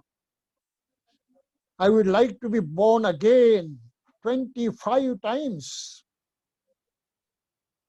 to spread the Buddha Dhamma. मैं 25 बार जन्म ग्रहण करना चाहता हूं बुद्ध धर्म के प्रचार के लिए, प्रसार के लिए। ये चेतना थी उनकी। 1933 में उन्होंने दवा लेना बंद कर दी, खाना कम कर दिया, और स्वयं उन्होंने मृत्यु को अपनाया पूरी जागृति के साथ, पूरी सजगता के साथ, पूरे ठान कर, भयग्रस्त हुए नहीं, विचलित हुए नहीं, डर ने उनको सताया नहीं, बड़े आत्मविश्वास के साथ उन्होंने मृत्यु को स्वीकार किया, और ये सोचते हुए कि तुम्हारा पुनर्जन्म होना ही है, और मैं 25 साल जन्म ग्रहण तक 25 बार जन्म ग्रहण करना चाहता हूँ। किस लिए? तो धम्म की सेवा करने के लिए। तो श्रद्धा क्या होती है, इसका एक प्रमाण है। श्रद्धा कैसे बल होता है, इसका एक उदाहरण है। और इसलिए भाई और बहनों, धर्मपाल जी के जीवन से हमें इतना कुछ सीखना जरूरी है, और ये बहुत ही महत्वपूर्ण सीख उनके जीवन से हम पाते हैं। इसलिए उनका आदर्श हमारे सामने हमेशा होना चाहिए। उनकी जयंती हम मनवाते हैं, उनकी याद करते हैं, तो इसलिए याद करते हैं कि उनके जैसी श्रद्धा हमें पनपनी चाहिए, उनकी जैसी निष्ठा, एक निष्ठा हमें होनी चाहिए, उनकी जैसी मानसिक स्थिति हमारे होनी चाहिए। पूरी तरह से 10 गुणों से संबंध जो बोधि चरित्र के जीवन है, जिसे हम 10 पारमिताएं कहते हैं, तो ये बहुत ही अच्छी मिसाल, एक उपासक भी कितने ऊंचे स्तर का जीवन जी सकता है, कितने ऊंचे स्तर का, कितना बेहतरीन जीवन जी सकता है। जरूर नहीं कि उसने भिक्षु होना ही चाहिए, भिक्षु न होते हुए भी एक उपासक के नाते बौद्ध आदमी इतना ऊंचा, इतना बेहतरीन जीवन जी सकता है इतनी श्रद्धा के साथ। तो ये श्रद्धा बहुत महत्वपूर्ण है, और इतना डेडिकेशन, इतना समर्पित होना भी बहुत महत्वपूर्ण है।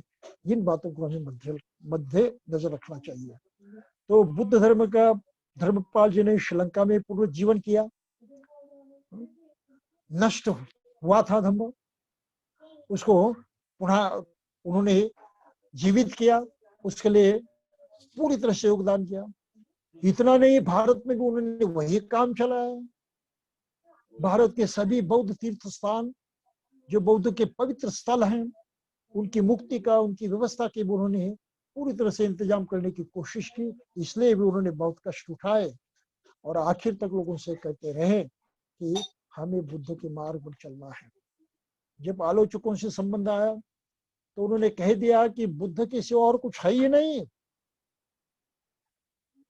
इससे बेहतरीन, इससे ऊंचा तत्वज्ञान दूसरा कोई है ही नहीं है। Dhamma alone is supreme to the Buddhist. बौद्धों के दृष्टि में केवल धम्म ही सर्वश्रेष्ठ है, और कोई नहीं है, और दूसरी कोई बात नहीं है। ये श्रद्धा जो उनकी थी, इस श्रद्धा को पाना, अपनाना हमारा कर्तव्य है। इसको हम कैसे अपनाएंगे, किस तरह से अपने जीवन में उसको प्रत्यक्षात लाएंगे, ये बात अलग है, लेकिन कम से कम इतनी सोच तो हमारे मन में बिल्कुल आनी चाहिए।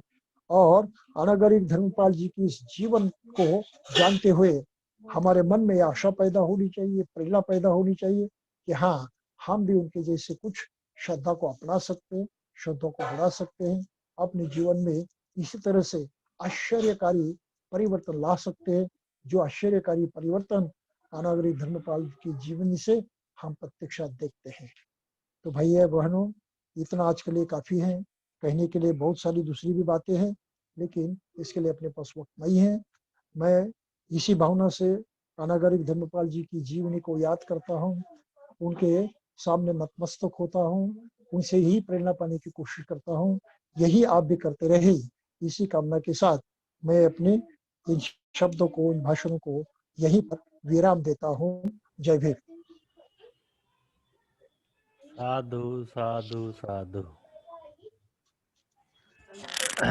बंते जी, अनागरिक धम्मपाल जी के बारे में बहुत सारी ऐसी बातें हैं जो हमें नहीं पता है, और जो शायद इंटरनेट पे भी नहीं मिलती है।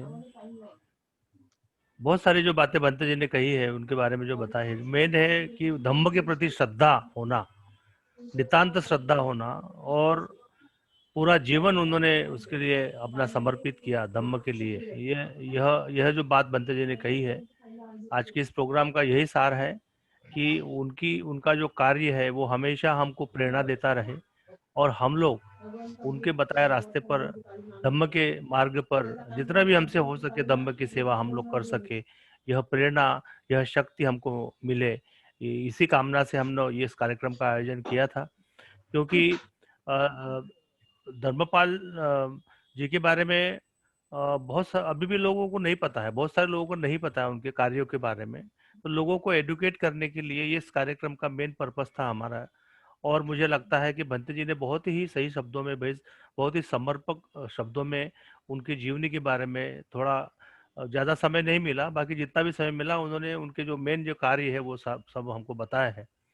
तो आज के इस कार्यक्रम में all India SC/ST employees welfare association के माध्यम से मैं भंते जी का साधुवाद व्यक्त करता हूं। और आज के दिन अनागरिक धम्मपाल जी है, दूसरे रामास्वामी पेरियार जी है, प्रबोधनकार ठाकरे जी है, सूर्यपुत्र भैया साहब अम्बेडकर जी है, उन सभी को हम याद करते हैं इस कार्यक्रम के जरिए।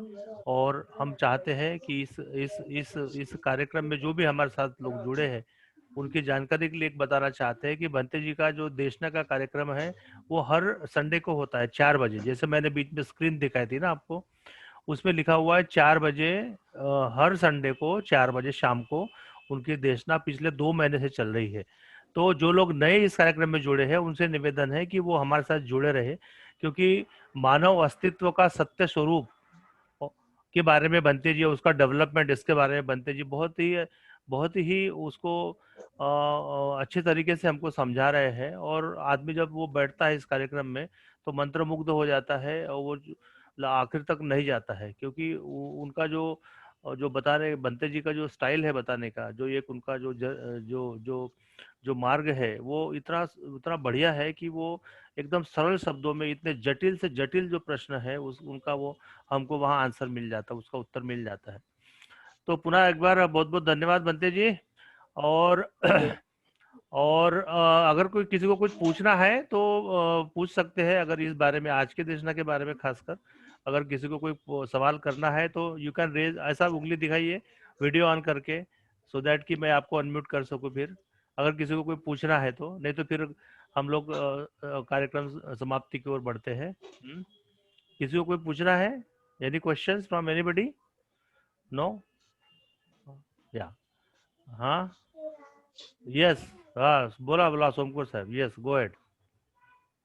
अनम्यूट करा स्वतःला, अनम्यूट करा, अनम्यूट युअरसेल्फ। हाँ बोला, या बोलिए। वंदनामी बनते जी, और जब सभी सभी कॉन्फ्रेंस में जो है उन लोगों को भी मेरा जय भीम, नमो बुद्धाय। मैं ये पूछना चाहता था कि बनते जी ने बताया जैसे कि अनागारी धम्मापाल, इनके जो पेरेंट्स थे, फादर जो थे और मदर जो थी, तो ये लोग बुद्धिस्ट थे उस पीरियड में? या वो सभी बुद्धिस्ट थे। क्या होता था श्रीलंका में, जब ये जबरदस्ती यूरोपियन लोगों ने शुरू की, डच, पोर्चुगीज और अंग्रेजों ने बुद्ध धर्म को दबाने की, तो लोग कानून के तौर पर उसका स्वीकार करते थे, चर्च में जाते थे, नामकरण करते थे, स्वयं को वो क्रिश्चियन बताते थे गवर्नमेंट के लिए। लेकिन वास्तविक जीवन में उन्होंने बुद्धिज्म छोड़ा नहीं,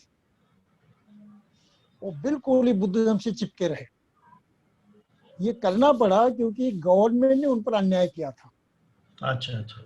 और अन्याय के तहत गवर्नमेंट चाहती है क्रिश्चियन, तुम्हारा क्रिश्चियन होना तो ले लो, हम क्रिश्चियन है तुम्हारे लिए। लेकिन प्रत्यक्ष जीवन में उन्होंने कोई कॉम्प्रोमाइज नहीं किया। अच्छा। अभी इसी बात को लेकर मुझे कभी कभी लगता है कि भारत में इसकी जैसे कुछ परिस्थितियां आज निर्माण हुई है कि जो लोग बौद्ध हैं उनको सहूलतें नहीं दे रहे हैं, और उसके लिए उनको जाति को मानना अनिवार्य कर दिया है। कभी कभी मुझे लगता है गवर्नमेंट चाहती है तो उनको बताएंगे ये हमारी जाति है, लेकिन प्रत्यक्ष हम किसी हालत में बौद्ध ही बनकर रहेंगे, ये नीति हमें अपनानी चाहिए या नहीं, ये मेरा कहना है। अरे भाई, गवर्नमेंट के लिए कोई कहता है मैं मार हूँ, मांग हूँ कोई पिछड़ी जाति को, तो ले कहने दो उनको। लेकिन जब वो दिल से बौद्ध बनता है तो मेरा भाई बन जाता है, मेरा दोस्त बन जाता है, एक विचार के होते एकजुट हो जाते हैं। तो मुझे लगता है कि एकजुट होना ये महत्वपूर्ण काम है, न कि तुम्हारे डॉक्यूमेंट पर क्या लिखा है ये महत्वपूर्ण है। मेरा अपना कथन ये है, गलत होगा तो माफ कीजिए मुझे। मैं ये चाहता हूँ कि लोग आरक्षण के लिए बाकायदा अपने जाति को पकड़ कर रखे और गवर्नमेंट को बताए, लेकिन हर आदमी ने बहुत सूझबूझ कर अपने घर में पूरी तरह से बौद्ध बनना जरूरी है। हमारे मन अगर बौद्ध में हो जाते हैं तो हमारी एकता को कोई नहीं रोक सकता। अगर हम जाति को चिपक कर रहते हैं तो किसी भी हालत में हमारी एकता नहीं हो सकती, और बगैर एकता के हम कोई शक्ति पा नहीं सकते। तो आज हमें अगर शक्तिमान होना है, शक्ति पानी है अपने बचाव के लिए, अपने उद्देश्य के लिए, तो एक होना जरूरी है। एक होना मन का काम है, ये बाहर का काम नहीं है। और इसलिए हमको लोगों को आरक्षण के लिए जाति को पकड़ कर रखना सही लगता है, करने दो, लेकिन हम ये कोशिश करके कि उसको किसी हालत में बौद्ध बनाए। ये हमारा आदमी हो जाए, हम एक मन के हो जाए। तो श्रीलंका में वहां के बौद्धों ने जो किया, गवर्नमेंट ने उन पर सख्ती की कि तुम्हें क्रिश्चियन बनना है, नाम भी यही रखना है। और उन्होंने नाम भी रख दिया ना, चर्च में भी गए, बपतिस्मा भी ले लिया, सब कुछ कर दिया, लेकिन गवर्नमेंट की उन्होंने मानी नहीं। गवर्नमेंट चाहती थी कि उनको क्रिश्चियन बनाएंगे, उन्होंने गवर्नमेंट को परास्त कर दिया, गवर्नमेंट को हरा दिया, बुद्धिज्म को उन्होंने छोड़ा नहीं। अगर हमको भारत में जीतना है और गवर्नमेंट को हराना है, तो इसी तरह से मानसिक रूप से एक जीव होना ही है, एकता में बंधे जाना जरूरी है। अगर हम इस तरह से बन जाएंगे तो सरकार का जो हेतु है कि हम उसको जाति में ही रखेंगे, हम उनको पिछड़ेपन में ही रखेंगे, हम उनको विभक्त ही तोड़ फोड़ कर रखेंगे, उसमें वो कामयाब नहीं होंगे। तो उनको हराना ये महत्व की बात है, या हम खुद हराना ये महत्व की बात है? नहीं, उनको हराना। इस पर आप सोचिए। मेरी ये मान्यता है कि हम इन सरकारी नियमों को कोई महत्व नहीं दे, हम बस अपनी नीति को महत्व दे, अपने अस्तित्व को महत्व दे, हम उनको सही ढंग से निर्मित करें। ठीक है? हाँ, बहुत बहुत धन्यवाद। Thank you very much. तो इस बात के ऊपर इसके पहले भी जो महानाग विद्यासन नागपुर से जो आपका चलता है ऑल्टरनेट डे में, उसके ऊपर भी आपका एक दिन ये हुआ था लेक्चर, वो भी मैंने पूरा सुना था। ये आपकी बात मुझे भी सही लग रही है। और आज ही मैंने कहीं तो पढ़ा है कि भाई आपको अगर रिजर्वेशन चाहिए तो आपको अपनी कास्ट अपने सर्टिफिकेट पे जरूरी लिखना पड़ेगा करके। तो व्हाट में भी अपन दिल से मन से बुद्धिस्ट हो ये जरूरी है, सर्टिफिकेट में क्या है ये उतना इम्पोर्टेंट नहीं है, अपने मन से क्या है वो जरूरी है। आपकी बात मुझे सही लगी, बहुत अच्छा। हमको एकजुट होना जरूरी है। हाँ, बराबर, एकजुट होना जरूरी है। हाँ, हम सब तो क्या हम इस बात पर इंसिस्ट करेंगे कि नहीं तुम्हारी जाति तुमने धर्म ग्रहण किया तो तुम्हारे रिकॉर्ड में वही आना चाहिए? ये इंसिस्ट करने से आदमी नहीं आएगा।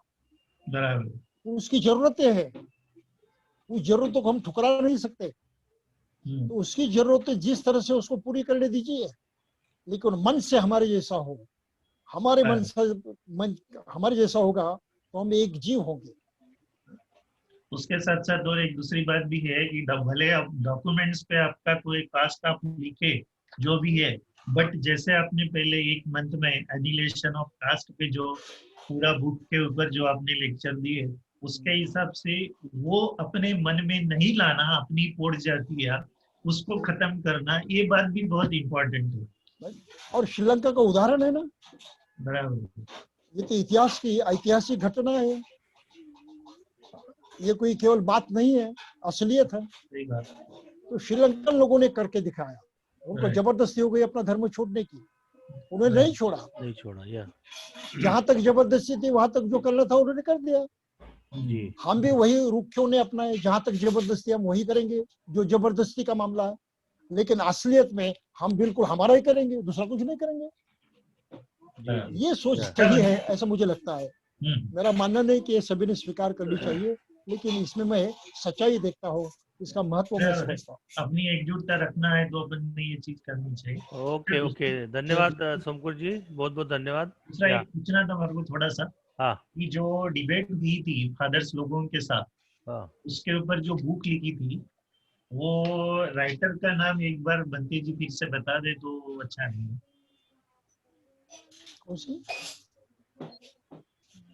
बंते जी कौन सी बुक बोल रहे थे? वो जो डिबेट हुई थी ना फादर्स लोगों के साथ, बुद्धिस्ट। अच्छा, वो किताब जो है ये तो अभी पता नहीं कहाँ पर है। नहीं, वो ऑथर का नाम एक बार ऑथर का नाम डॉक्टर पीबल, राइट ना? Peebles, doctor Peebles, PEEBLES।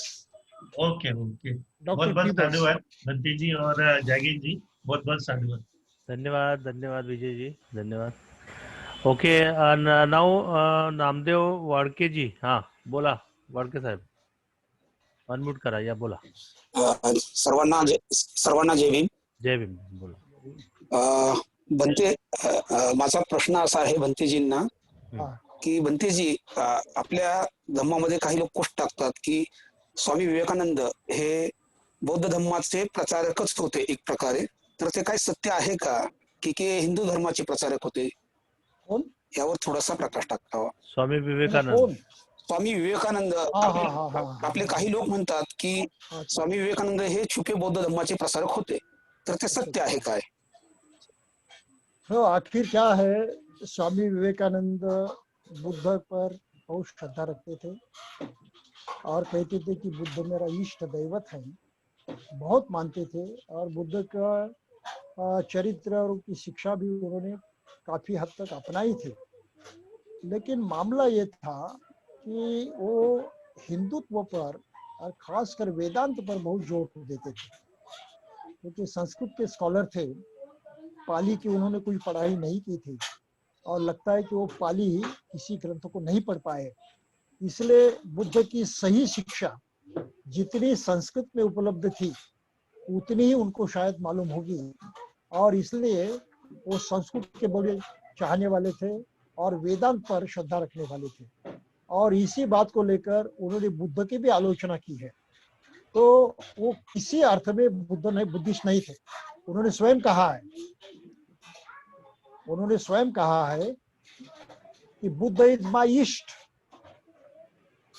मतलब बुद्ध मेरे इष्ट दैवत हैं।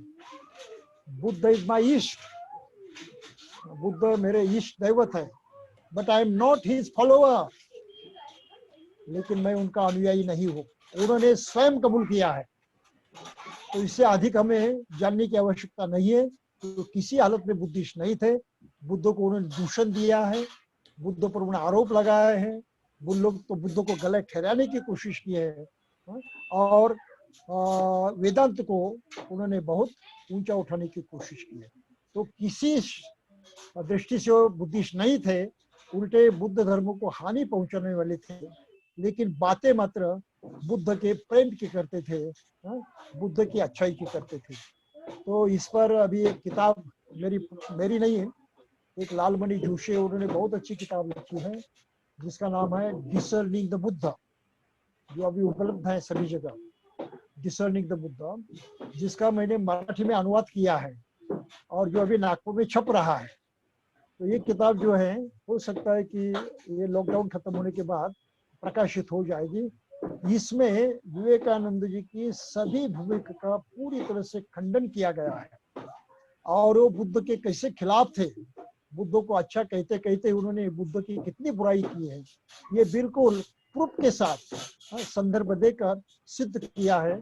इसके लेखक जो है लालमणि जोशी, उन्होंने, तो उसको पढ़ने से आपका ये भ्रम जो है, शंका है, पूरी तरह से निरस्त हो जाएगी। ओके ओके, धन्यवाद। मोहन डी वानखेडे जी, हाँ बोला, अनम्यूट करा, स्वतःला अनम्यूट करा अगोदर, unmute yourself first. Wankhede जी,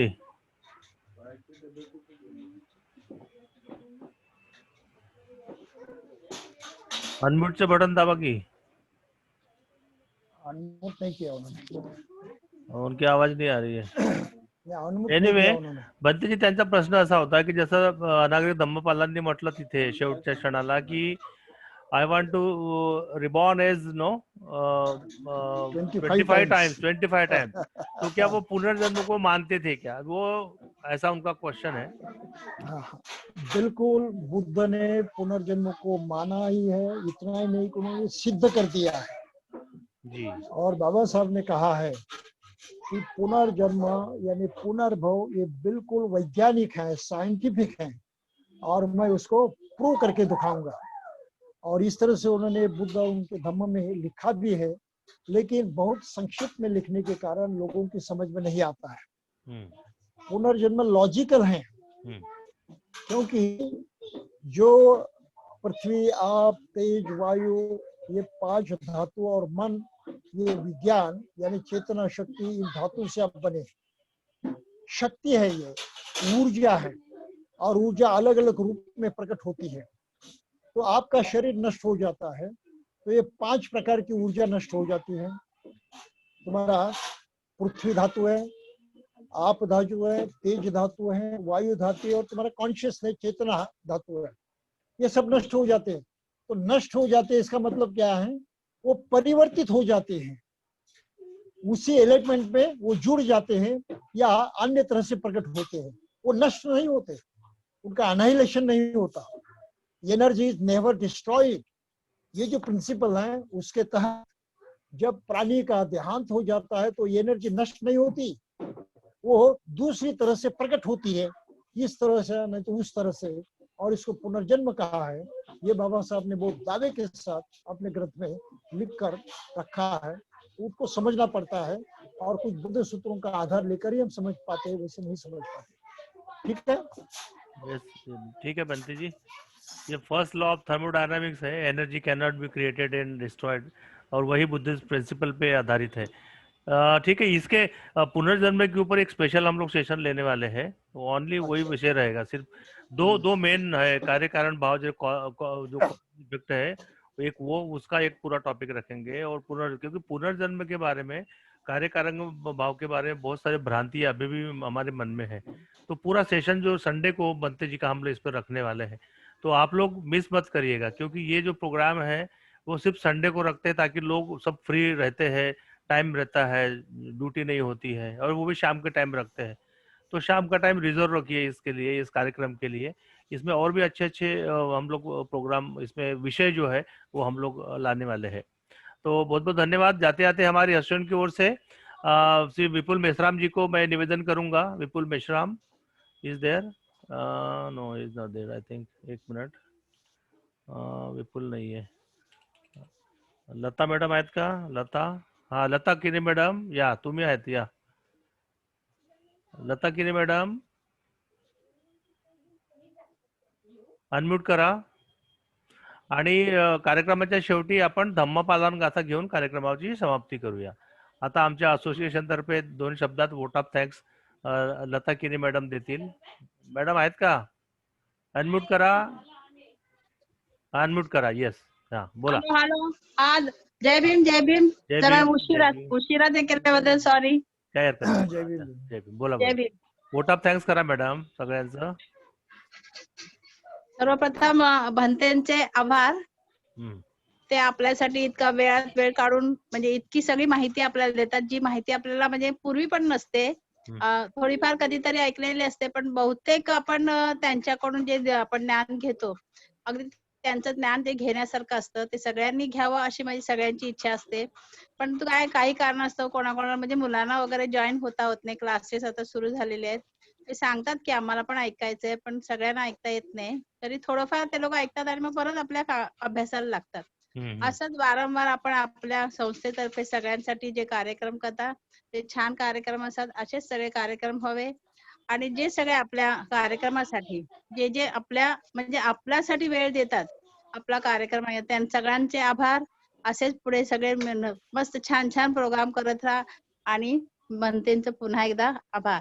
आपल्या संस्थेतर्फे जो कार्यक्रम आपण आयोजित केला त्याबद्दल जागेश कुमार साहेब, त्याच्यानंतर आपले सेक्रेटरी साहेब, बाकी इतर सर्व वरिष्ठ मंडळी सगळ्यांचे पुन्हा पुन्हा आभार। धन्यवाद। Thank you, thank you madam. अच्छा, यानंतर यानंतर धम्मपालन गाथा आपण शेवटी घेऊया। आणि आजची धम्मपालन गाथा मी अनम्यूट करतो। मॅडम शीला नगराळे अहमदाबादवरून आहेत त्या। शीला मॅडम, तुम्ही व्हिडिओ ऑन करा, स्टार्ट युअर व्हिडिओ आणि अनम्यूट करा। नगराळे मॅडम कुठे आहेत?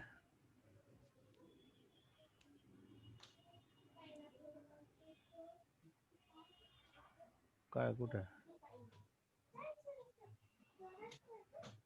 बरं, काय हरकत नाही, जाऊ द्या। ते मला वाटतं त्यांचा काहीतरी इश्यू आहे, नेटवर्कचा काहीतरी प्रॉब्लेम दिसतो मला।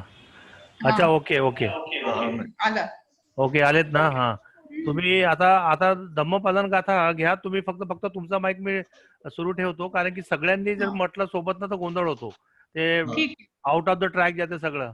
तर म्हणून तुम्ही धम्मपालन गाथा घ्यायची। ओके, ठीक आहे, ओके, घ्या घ्या, सुरू करा, सुरू करा।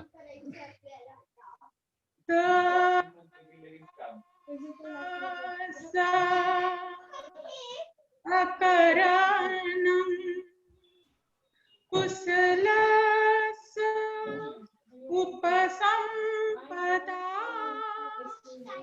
सचित्तपरियोदपणम् एतं बुद्धान शासनम् धम्मं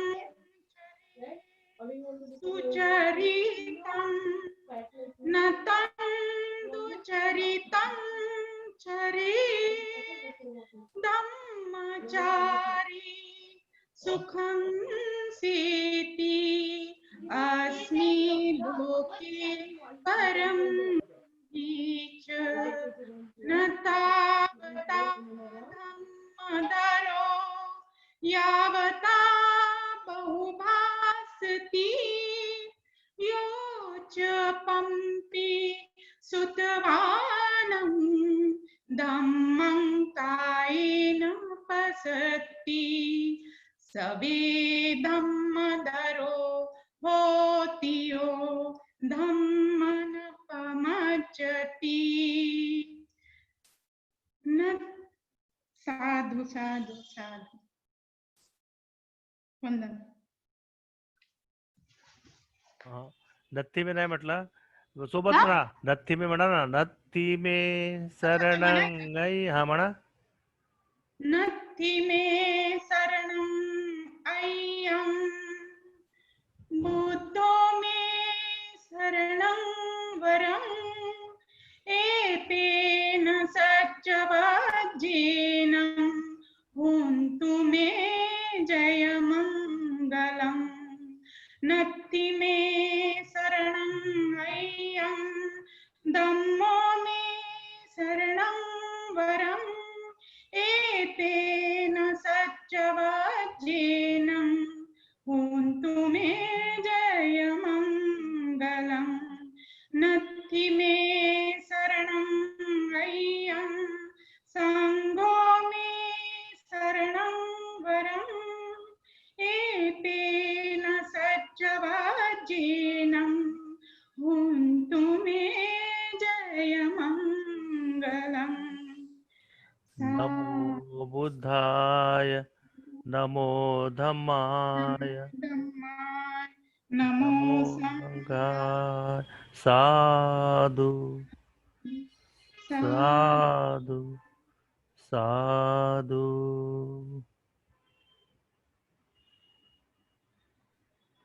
ओके धम्मपदान गाथा झाली आणि आपण परत एकदा सर्वांना परत फार फार त्यांचे आभार व्यक्त करतो आणि संडेला येणाऱ्या संडेला 20 तारखेला परत 4 वाजता सर्वांना भेटायचं आहे. बनतेची देशना कंटिन्यू राहणार आहे. अजून 1-2 महिने आम्ही कंटिन्यू ठेवणार आहोत. त्याच्यामध्ये जर तुम्हाला सांगितलं की मानव अस्तित्व का विकास रियल जो ये है उसके ऊपर बात हम करने वाले हैं. उसका डेवलपमेंट है और उसमें पूरी जो फिलॉसफी है बुद्धिस्ट फिलॉसफी है जो बनते जी बताते हैं हमको. तो ये सबको सुनने की जरूरत है और इसमें बहुत सारे हमारे मन में जो विचार है, हमारे जो भ्रांतियां है, प्रश्न है, वो उसका सॉल्यूशन हमको आराम से बनते जी के माध्यम से हमको मिल जाता है. तो मैं सभी लोगों को निवेदन करना चाहता हूं कि हमारे साथ जुड़े रहे. All India SC/ST employees welfare association ONGC Mumbai की ओर से मैं जागेश सोमको और आप सबका बहुत बहुत धन्यवाद करता हूँ. See you all again. जय Bhim. Take care of yourself. Bye bye. वंदा भी बनते वंदा भी बनते बनते ना आवाज जात नाही वाटते काय. बनते जी अनम्यूट करा. बनते जी हाँ बनते जी हेलो. हाँ जय भीम जय भीम. हाँ जय भीम. फार फार साधुवाद बनते जी वेळ काढल्याबद्दल. आणि थँक्यू सो मच जय once Bhim. Again everybody. Bye bye. जय Bhim. Bye bye. Take care. Bye.